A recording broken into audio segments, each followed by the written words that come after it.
The beginning is always so awkward. I don't know why. It is so awkward. I never. I'm like, do we start with a conversation? Do we just go into? I don't know. Well, okay. Hi, Danny. Hi, Sage. How are you? I'm good. How are you? I'm good. I'm awkward. Thank you. Nice. Me too. Peas in a pod. Always. Yeah. So let's just jump right into it. Yeah. I think let's just. Yeah, we're doing the serial killer signatures. But wait, who are we? But wait. We're Silence of the Hags. We're your hags. And we're your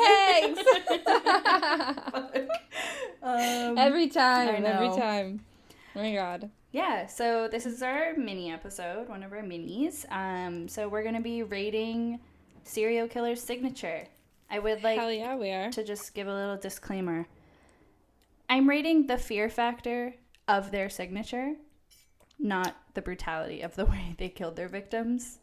Not trying to rate their fear factor in their killing, but just the fear factor of, from an outside perspective, if I were to see that signature, how much would it freak me out? That's what I'm rating. Not rating the scariness of their murdering people, because that's scary 10 out of 10 every time. Okay, yeah. Fair, yes. So, before people get mad, I'm not rating them, rating their signature. I think that my criteria for the rating is, do I think that it's like, do I think that that's what's the word? Damn it. You got this. Come on. Oh my God, I'm afraid. Do I think that is a plausible way to, get, God damn it. You did? I'm not gonna lie to you, I got a little baked this morning, so that's where we're at. Yeah, I'm gonna rate, do I like it or not? Obviously I don't like it, but out of the awfulness, do I like it or not? Yeah. That's my rating. Yes. Yeah. Alright, so do you want to go first? Do you want me to go first? I'm gonna put some knowledge on you guys first. Let me lay down some fucking knowledge for you. Yeah, okay. I just want you guys to know what exactly a signature is, because honestly, before I read this, I thought I knew, but now I realize that I didn't really know. So, well, I feel like it's one of those things that they're so similar, yes, but so different that it, it's hard to once you lay it out, the difference, you guys, we'll get into it. So I'm laying out the difference between a signature and an MO. So serial killers obviously leave many traces of both the following characteristics, which is their MO, meaning modus operandi, or if you want to speak English, method of operation. And they also leave characteristics of a signature, which is a personal mark or imprint of the offender. While the crime scene always has an MO, not every crime scene has a signature.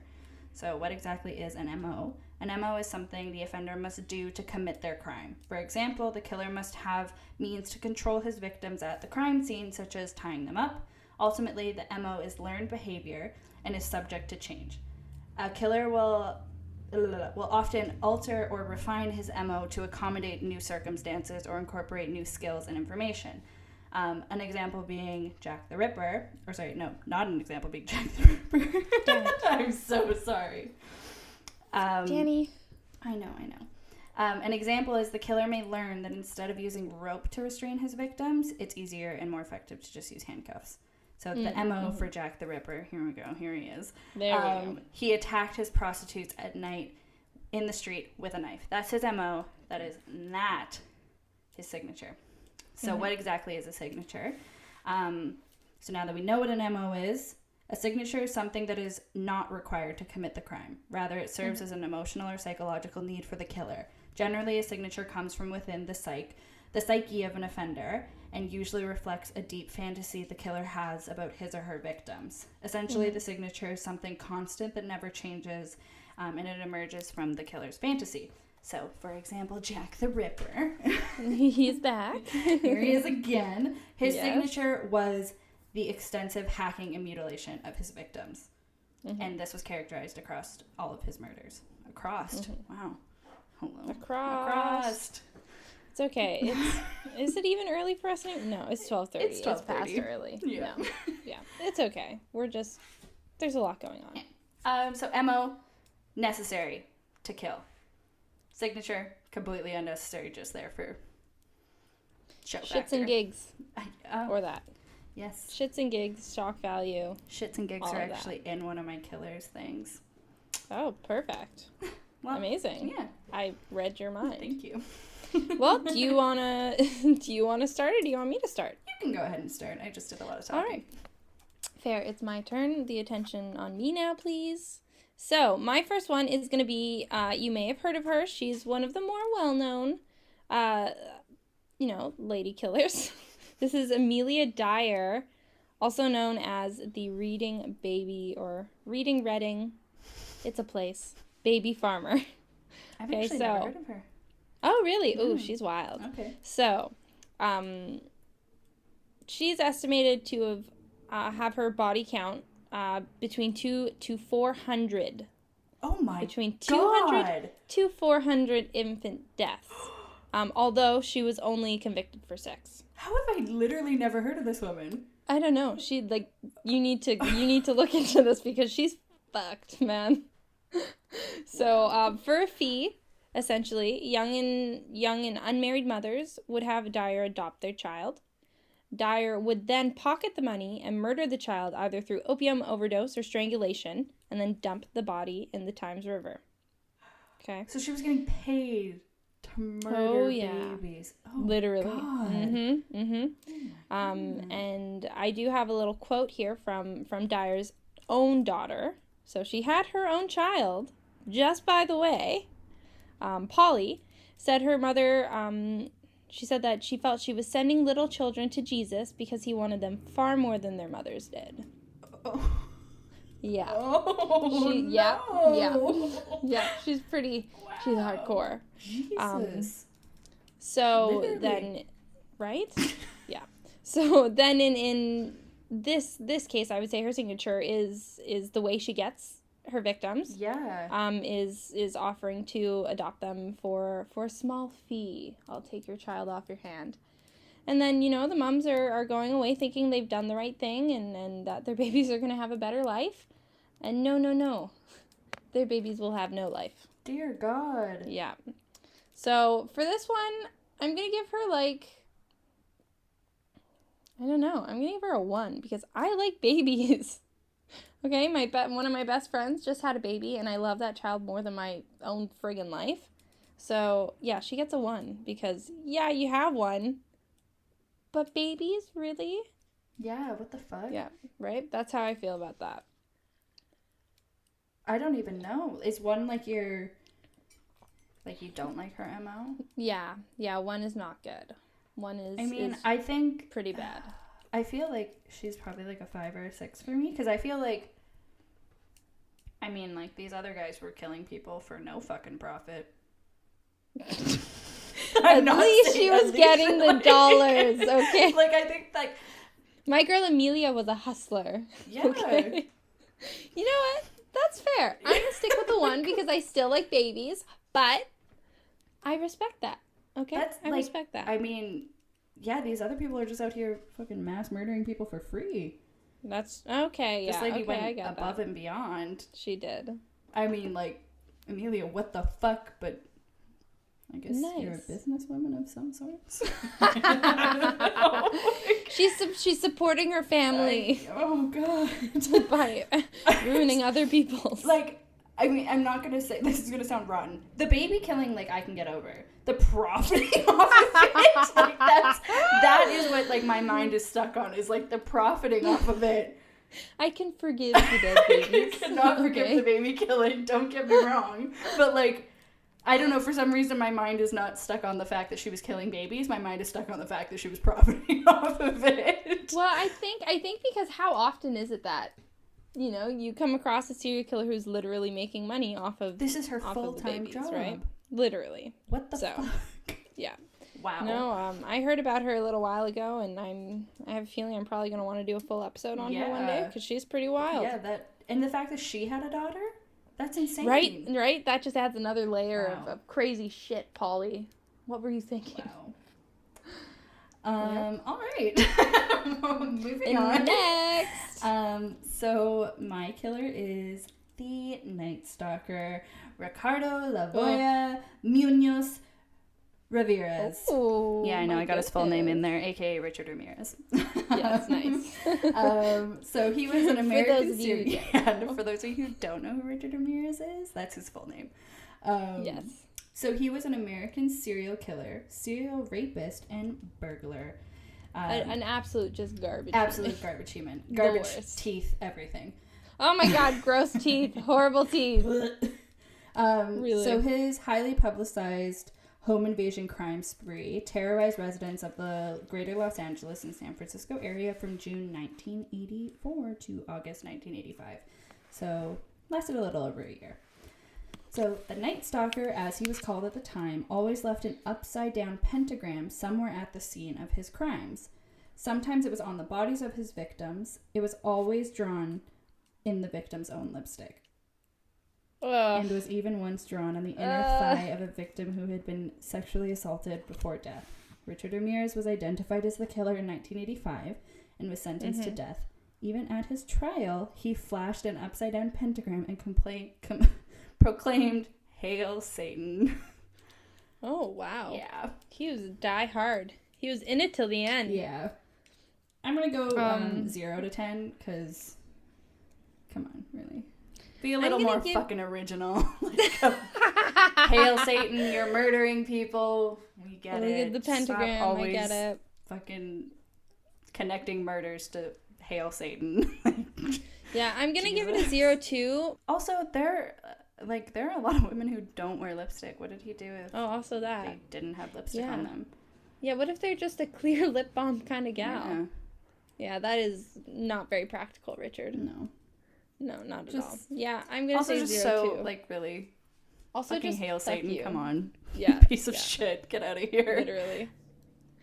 No, I agree. That's just, I was like, oh, well, that's kind of fun, but then I was like, who are like actually Hail Satan, like, he's just fuck you off. giving him a bad name. Yeah, just fuck off, Richard. Like, you're not even a part of that community. Get out of here.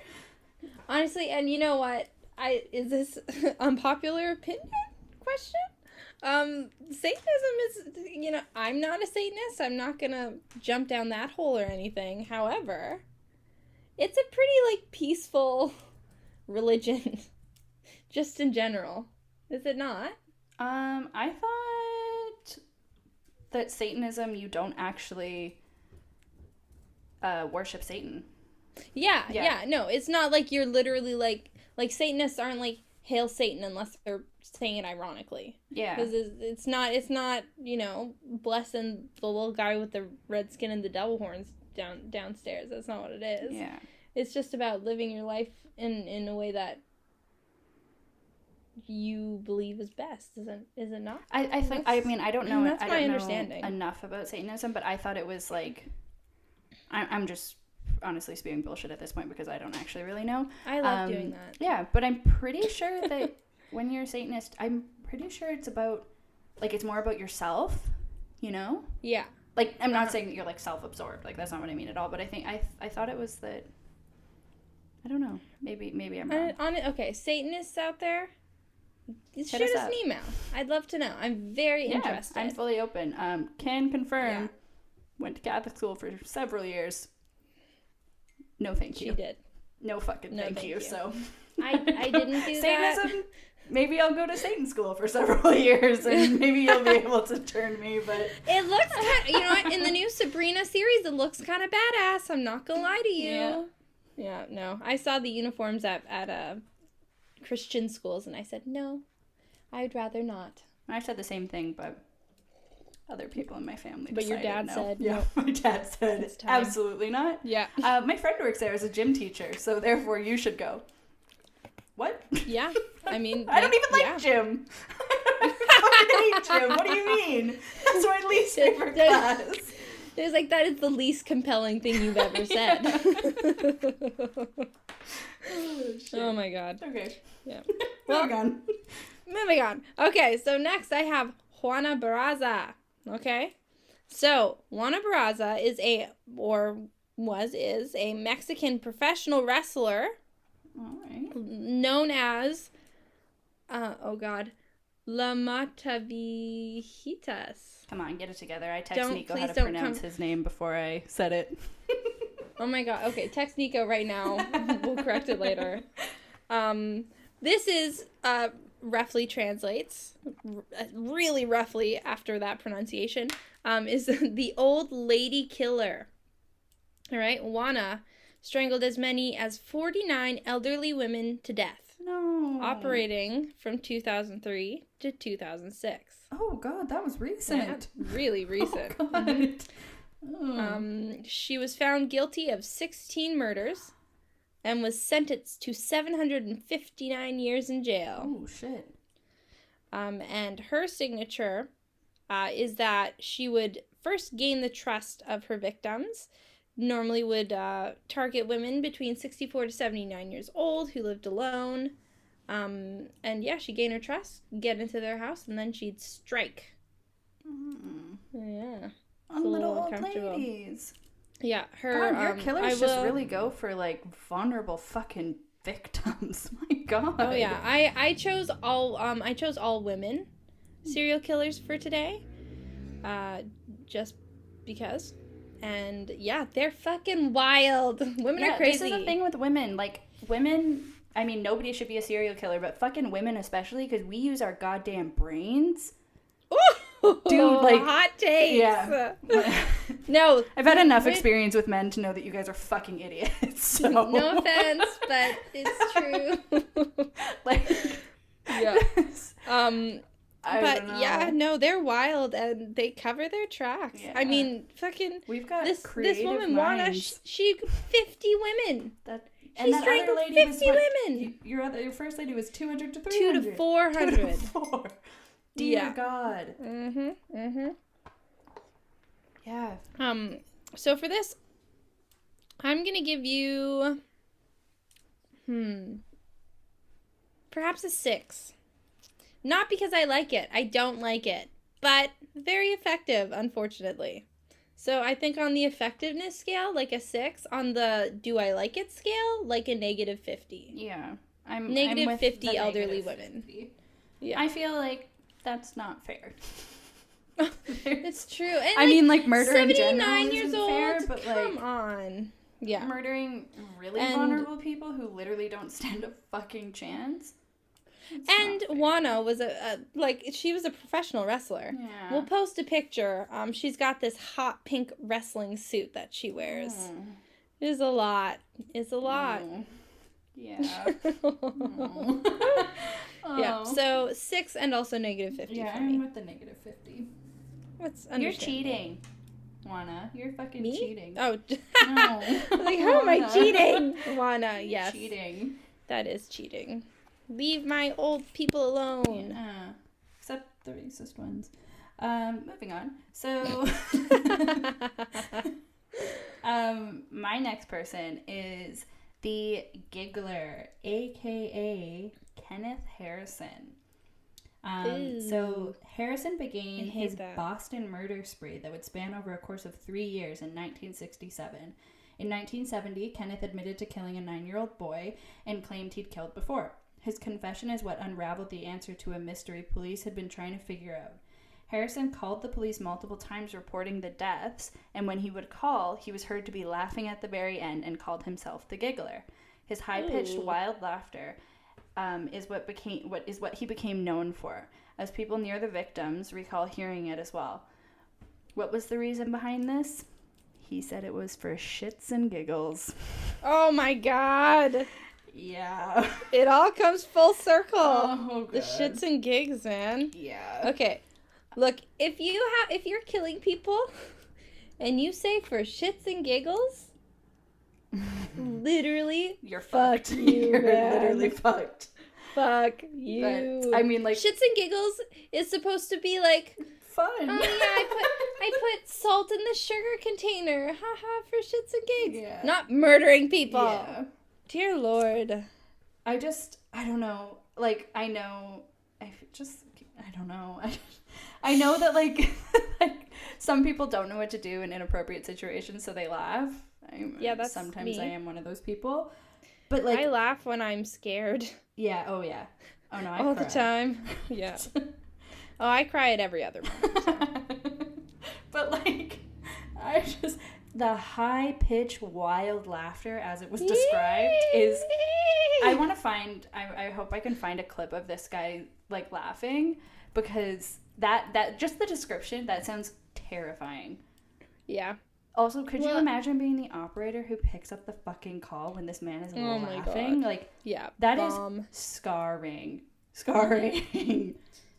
Yeah, no, that's like, going back to, like, the laughing thing, like, there's in one of the Ted Bundy movies, there's a scene where he's got 2 victims or whatever, and they're crying and screaming, and he ends up just laughing at them, and, like, there's not a whole lot more, like, chilling, I feel like, than someone either laughing about a murder they've committed or laughing in the face of someone they're going, like, that's horrifying. Yeah. Like, you're laughing? Yeah, fuck that. No.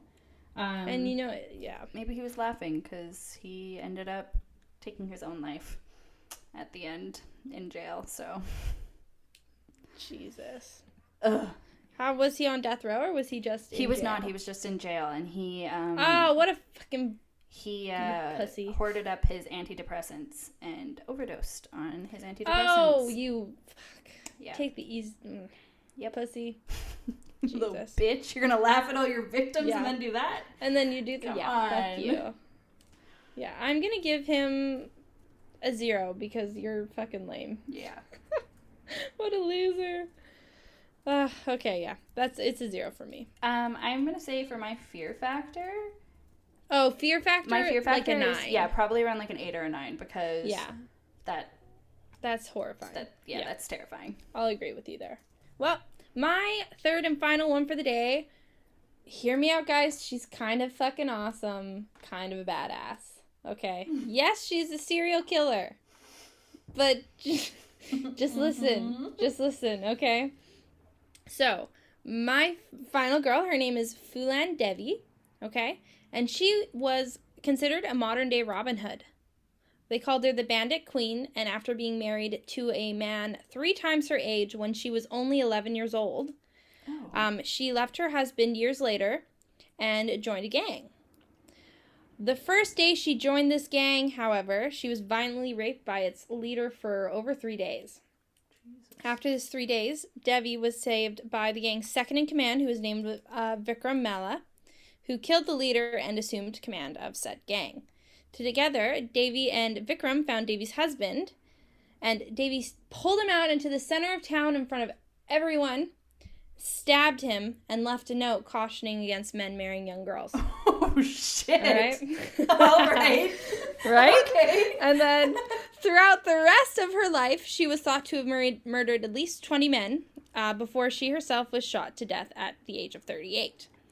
However, her signature is that she only killed rapists and those who took advantage of those weaker than her. Or not weaker than her. Weaker than... Yeah. Than them. Than them. Yeah. Only took advantage of those weaker than them. Yes. There. Yeah, I'm kind of into this. She's kind of a badass, kind of right? a fucking badass. Right? Yeah, she would literally... it's okay to go around and just murder people. But if you're going to do it... Be a little bit of a vigilante. Yeah. So yeah, basically she would pop into different towns, see who's stirring up shit, who's taking advantage of young girls, who's hurting them, and she'd take care of it. Yeah, fuck, wow. So she's kind of a badass. Do you see? Yeah, on the level of serial killers. Yeah. Yeah, you're pretty low on the like fucked up. Yeah. You're just a piece of shit list. Mm-hmm. Yeah, no, she actually just is, Robin Hood.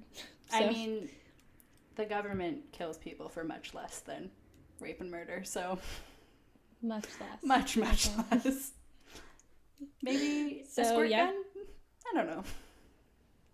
Yeah, I've heard that. I've heard that before. I've heard that a few times. Candy bar, also heard that. So, I've also heard just walking. Yeah, just existing. I think you get killed for heard that that too. one. Wow. Yeah. Fucked. Normally.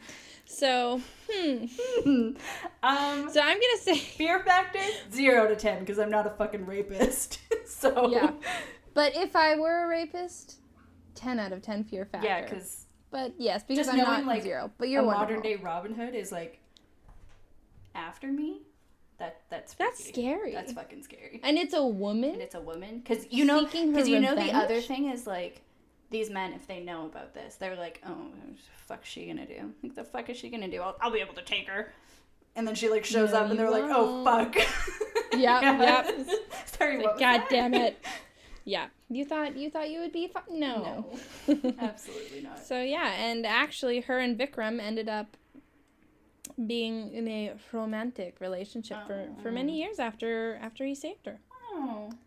So thank you, Vikram, for saving this poor girl. True, but I think the romance is not a necessary part to this. No. But sure. This badass bitch just out there killing people. Killing rapists. And old men that marry children. Yep. Hey. Literal children. Just to remind you, she was married at 11. Yeah. Isn't that fucked? That's fucked. That's fucked. Yeah. So. Yeah. Wow. No, That's my I would final like to one. hear I more. absolutely want to. Yeah, I was gonna say I really absolutely want to do an episode on her. Yeah. Yeah. Let us know what you guys think. So my final one. This one makes me the most kind of uncomfortable. Oh, I think I know which one this one is. Yeah. It and is I'm gonna agree. the Texas eyeball killer. He's a 10. Yeah. He's got a 10 for me. Charles He wins. Frederick Albright is an American serial killer from Dallas, Texas, who was convicted of killing one woman and suspected of killing 2 others. So he was put on trial. He was charged with 3 counts of murder, but he was only convicted of 1 because the evidence on the other 2 were just circumstantial, but his hair was found at the last victim's death site. Is his hair being there circumstantial? No, that was the one he was charged with. That wasn't the circumstantial one. Oh, okay. Yeah, I was like, that's the only reason why he was charged was because his hair was found there. I see. Hello.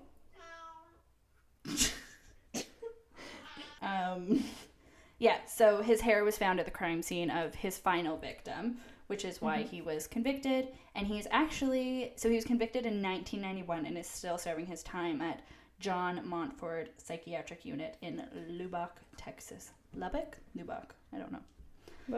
Lubbock? In Texas. Lubbock. He's still alive and he's still serving his time. Jeez. Yes. So, as many serial killers do, he would mainly target prostitutes, beat them, shoot them, and then take a trophy home with him. That's right. The trophy was their eyeballs. When the women were found, their eyes were shut, but when their eyes were opened, the sockets were completely empty. No tissue, nothing. Oh, God. Yeah. No. I love horror movies. I went to makeup school. I did special effects. I had to look at, like, real life reference photos of, like, nasty cuts and, like, fucked up shit. That does not bother me. Shit. Eyeballs make me want to vomit. I don't like eyes. I don't like things like in movies, like when like anything happens and it's like like horror movies or like slasher movies, when they go for the eyes, that makes me want to game over. Hurl like that. Yeah. That eyes are just so gross. They're so squishy. I just don't like them. They creep me out. Well, I'm an organ donor. Okay. So everyone sign up to be an organ donor, please. Yes. But I was signing up while I was waiting to get my license renewed at ICBC or wherever the fuck. And they, sometimes you sit down, they give you the organ donor sheet, and then you fill it out, and then they mail it for you. It's nice and easy. So I'm checking off the things that I'm going to donate. I'm like, sure, take my kidneys. Sure, take my heart. Sure, whatever. I don't care. Take my lungs. And then we get to the point where it gives us the there's a whole section for eyeballs. For eyeballs? Yeah. Oh my God. I did it because I don't need them when I'm dead, but it was a hard decision. Yeah. It makes me squirmy. It's so gross. I still, I think that on my deathbed, the number one thing I'm going to be concerned about is that I'm an eye donor. Yeah. Ugh. So, eyes are creepy.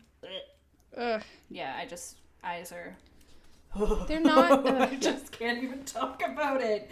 They gross me out so much. Just the fact that you could literally squish them with your fingers, just that alone is enough for me. Yeah, that is a fucking fear factor, like 50,000 out of 10 for me. I do not. Yeah, I agree. I don't give a shit if I'm dead. Like, the fact that you're ripping out my eyeballs and taking them home makes me feel like I'm gonna see what your house is like, and I don't want to see what your house is like. Yeah, I don't want to know. I don't. Just leave my eyes in my skull, please. Ew.